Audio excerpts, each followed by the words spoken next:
अष्टावक्र गीता के भाग 8 में हमने यह जाना कि जो व्यक्ति बिना किसी उम्मीद के, बिना किसी द्वंद्व के और बिना किसी इच्छा के अपने कर्मों को करता है, वही सच्चा योगी होता है। वह व्यक्ति ना तो दुनिया की चीजों में उलझता है, ना किसी के द्वारा की गई बातों को लेकर परेशान होता है। वह हमेशा अपने भीतर शांति और संतुलन बनाए रखता है। वह ना तो किसी बाहरी चीज से प्रभावित होता है, ना किसी के द्वारा दिए गए सुख दुख से। वह अपने वास्तविक स्वरूप को पहचानता है और हर स्थिति में शांत रहता है। आइए अब हम अष्टावक्र गीता के भाग 9, जो कि श्लोक 18 से लिया गया है, उसके हर श्लोक को सरल हिंदी में उदाहरणों के माध्यम से समझते हैं। इस श्लोक में कहा गया है कि जिस व्यक्ति के ज्ञान की किरण प्रकट होती है, उसके लिए भ्रामकता एक स्वप्न के समान हो जाती है। ऐसे व्यक्ति को हम सुख, शांति और तेजस्विता के लिए प्रणाम करते हैं। कल्पना करें कि एक व्यक्ति ध्यान करने के बाद आत्मज्ञान की स्थिति में पहुंचता है। जब वह वास्तविकता को समझता है, तब उसकी पुरानी चिंताएं और भय एक स्वप्न की तरह महसूस होते हैं। जैसे कोई बुरा सपना देख रहा हो, लेकिन जागने पर उसे समझ में आता है कि वह सिर्फ एक भ्रम था। इस जागरूकता से वह शांति और प्रसन्नता का अनुभव करता है। यहाँ कहा गया है कि जो व्यक्ति भौतिक वस्तुओं को अर्जित करता है, वह उन्हें भोगने के लिए स्वतंत्र है, लेकिन केवल भोग के लिए सभी चीजों का परित्याग करने से सुख नहीं मिल सकता। मान लीजिए एक व्यक्ति बहुत सारा धन कमाता है और सभी सुख सुविधाएं प्राप्त करता है, लेकिन अगर वह अपने रिश्तों को छोड़ देता है या केवल भौतिक वस्तुओं पर ध्यान केंद्रित करता है, तो वह अकेलेपन और अवसाद का सामना कर सकता है। असली सुख केवल भौतिक संपत्ति से नहीं, बल्कि उसके साथ अनुभव किए गए आनंद से आता है, जैसे परिवार और दोस्तों के साथ बिताया गया समय। यहाँ कहा गया है कि जो व्यक्ति अपने कर्तव्यों से उपजी कठिनाइयों से जलता है, उसके लिए सच्चा सुख केवल ध्यान और शांति से ही प्राप्त हो सकता है। एक व्यवसायी जो हमेशा अपने काम में व्यस्त रहता है और अपने परिवार से दूर रहता है, उसके जीवन में तनाव और चिंताएं होती हैं। जब वह अपने काम को खत्म करने के बाद ध्यान करने बैठता है, तब उसे सच्चे सुख और शांति का अनुभव होता है, क्योंकि ध्यान उसे आंतरिक शांति प्रदान करता है। यह शांति उसके सभी बाहरी तनावों को खत्म कर देती है।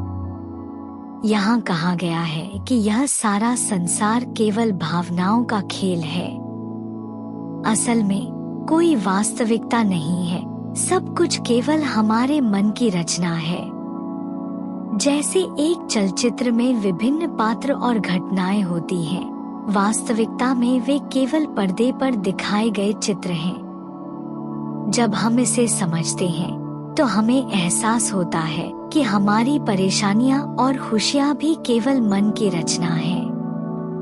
जब हम इस सत्य को जान लेते हैं, तब हम अपने भीतर की शांति को महसूस कर सकते हैं। यहाँ कहा गया है कि आत्मा की स्थिति ना तो दूर है और ना ही संकुचित।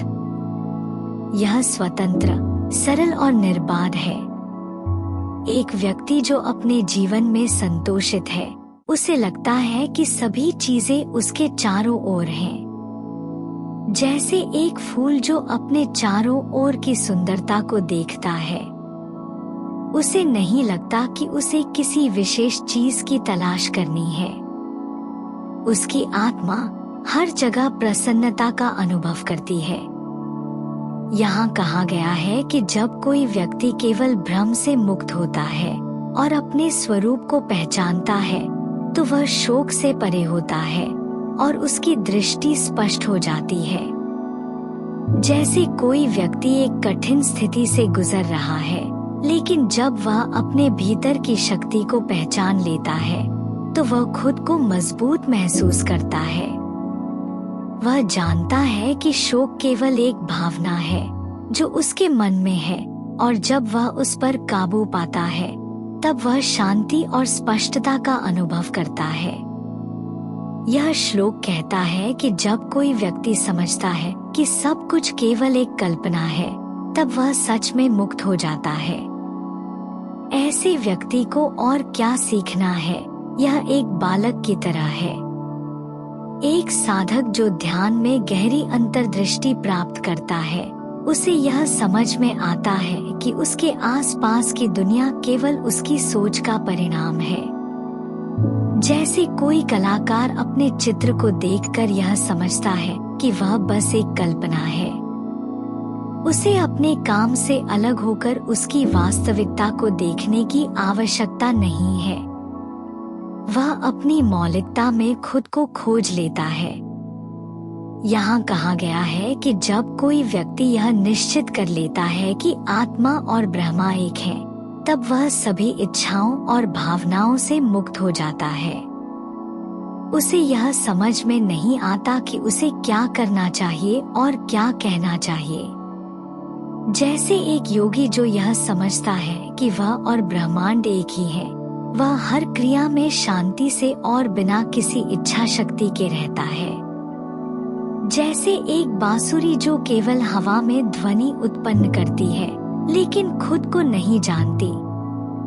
यहाँ कहा गया है कि जब कोई व्यक्ति मैं यह हूँ, मैं वह नहीं हूँ के भेद से मुक्त हो जाता है, तब वह सबको आत्मा के रूप में देखता है और मौन में रहता है। मान लीजिए एक व्यक्ति जो अपनी पहचान से परे जाकर समझता है कि सभी जीव एक ही स्रोत से आए हैं, वह उन सब में एकता का अनुभव करता है। जैसे एक नदी जो अलग अलग रास्तों से बहकर एक महासागर में मिल जाती है, सभी भेद मिट जाते हैं। यहाँ कहा गया है कि एक योगी में ना तो विक्षेप होता है, ना एकाग्रता की आवश्यकता, ना अधिक ज्ञान की खोज और ना मूर्खता। वह ना सुख को चाहता है ना दुख को। एक साधक जो ध्यान की गहराई में है, उसे ना तो किसी विषय पर विचार करने की आवश्यकता है, ना ही किसी चीज के लिए संघर्ष करने की। जैसे एक बादल जो आकाश में निष्क्रिय रूप से तैरता है, उसे किसी दिशा में जाने की चिंता नहीं होती। यहाँ कहा गया है कि एक योगी के लिए स्वराज्य और भिक्षाटन में कोई विशेषता नहीं होती। वह लाभ और हानि से परे होता है। जैसे एक साधक जो अपनी आवश्यकताओं को ध्यान में रखकर जीवन जीता है, उसे ना तो धन की लालसा होती है, ना ही गरीबों की दया। उसकी संतोषजनक स्थिति उसके मन की शांति में निहित होती है। जैसे एक बागवान जो अपने बाग में हर फल को समान भाव से देखता है। यहाँ कहा गया है कि मुक्ति प्राप्त योगी के लिए धर्म, काम, अर्थ या विवेक का कोई महत्व नहीं होता। वह द्वंद्वों से मुक्त हो जाता है। मान लीजिए एक ज्ञानी व्यक्ति जो यह समझता है कि जीवन के सारे सिद्धांत केवल समाज के बनाए हुए हैं। उसे यह नहीं समझ आता कि धर्म क्या है या काम के पीछे भागने की आवश्यकता क्या है। वह केवल अपने अस्तित्व की सच्चाई को जानता है। यहाँ कहा गया है कि जीवन मुक्त व्यक्ति के लिए कोई कार्य या हृदय में किसी प्रकार की प्रसन्नता की आवश्यकता नहीं होती। उसका जीवन बस प्रवाहित होता है। जैसे एक कलाकार जो अपनी कला में लीन होता है, वह अपने काम में इतना डूबा होता है कि उसे यह नहीं पता होता कि वह क्या कर रहा है। उसकी कला उसके लिए उसकी पूरी पहचान बन जाती है। उसे किसी भी कार्य की चिंता नहीं होती। यहाँ कहा गया है कि एक महात्मा के लिए मोह, विश्व और ध्यान का कोई अर्थ नहीं होता। वह सभी संकल्पों से परे विश्राम करता है। जैसे एक साधक जो ध्यान में स्थित होता है, उसे बाहरी दुनिया की कोई परवाह नहीं होती। वह केवल अपने अंदर की गहराइयों में खोया रहता है। जैसे एक शांत समुद्र जिसमें कोई लहर नहीं होती। यहाँ कहा गया है कि जो व्यक्ति इस विश्व को देखता है, वह इसे असत्य मानता है। निर्वासन की स्थिति में वह देखने के बावजूद कुछ नहीं देखता। कल्पना करें कि एक व्यक्ति ध्यान की अवस्था में है। उसे लगता है कि जो भी उसके चारों ओर हो रहा है, वह केवल एक भ्रम है। यहाँ कहा गया है कि जो व्यक्ति सर्वोच्च ब्रह्मा को देखता है, वह स्वयं को ब्रह्मा मानता है। निश्चिंत व्यक्ति को किसी अन्य वस्तु की चिंता नहीं होती। जैसे एक योगी जो ध्यान करते हुए आत्मा की गहराइयों में उतरता है और अंततः ब्रह्मा की स्थिति को महसूस करता है। उसे किसी बाहरी चीज की खोज नहीं होती। उसका ध्यान केवल अपने अस्तित्व पर होता है।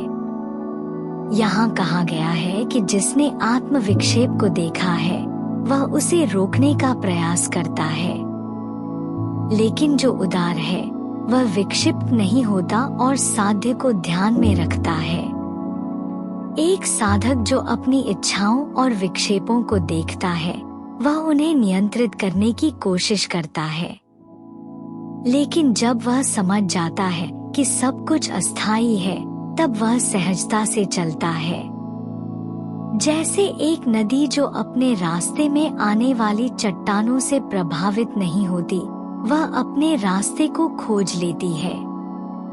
यहाँ कहा गया है कि धीर व्यक्ति जो समाज में विपरीत दृष्टिकोण रखता है, फिर भी वह अपनी पहचान को नहीं खोता। न वह समाधि में लीन होता है, न विक्षेप का अनुभव करता है। जैसे एक समाज सुधारक जो समाज के विपरीत धारा में चलता है, फिर भी वह अपनी स्थिरता बनाए रखता है। वह अपनी राह में बाधाओं का सामना करते हुए भी खुद को नहीं खोता। वह समाज को समझता है, लेकिन अपनी सच्चाई से जुड़ा रहता है।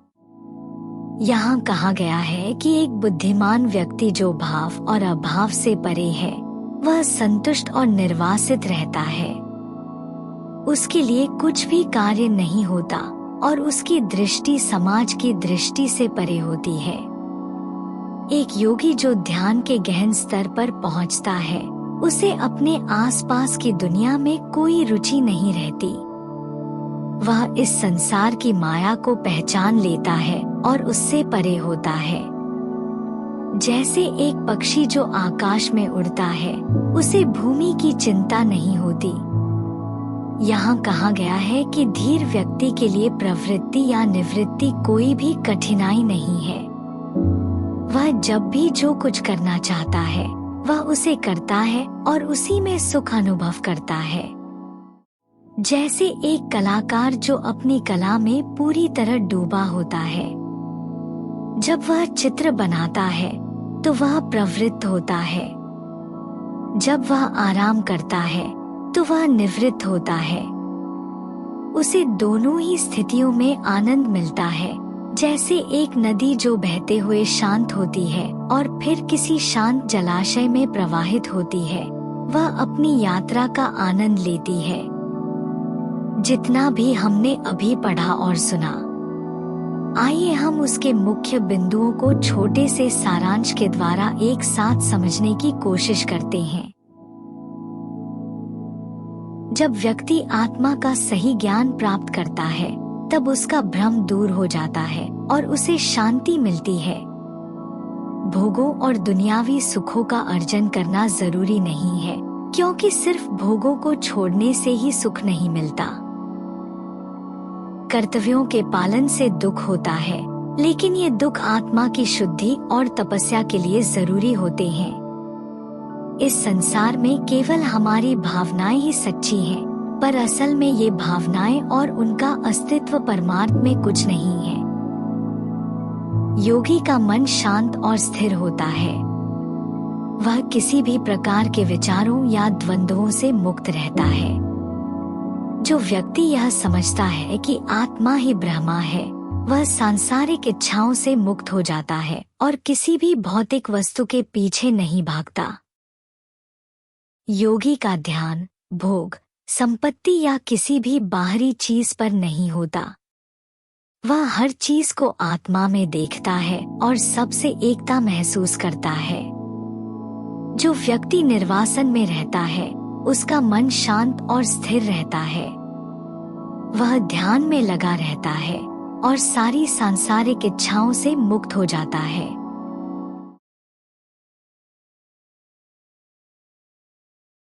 ऐसी ही ज्ञानपूर्ण वीडियोस के लिए कृपया हमारे चैनल को अवश्य सब्सक्राइब करें।